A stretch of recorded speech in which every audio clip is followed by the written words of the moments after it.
More now on the administration's reaction to the Minneapolis shooting and the showdown on Capitol Hill over funding for the Department of Homeland Security that could lead to a partial government shutdown. Our senior political correspondent Rachel Scott at the White House with the latest for us. Good morning, Rachel.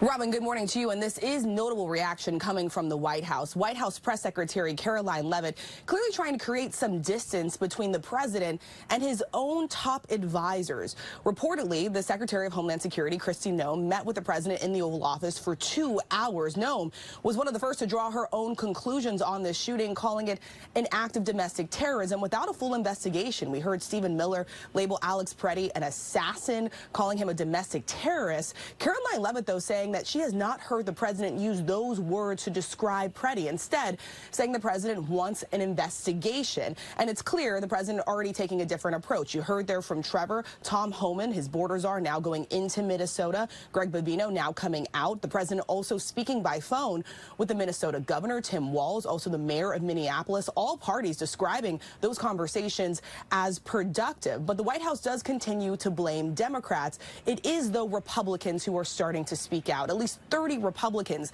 now demanding a full and complete and thorough investigation. Texas Governor Greg Abbott says that it's time for the White House to recalibrate their approach here. We're also hearing from Republican Congressman Mike Lawler this morning saying Americans do not want chaos, Robin. We are hearing more and more. And Rachel, we know that President Trump heading to Iowa today.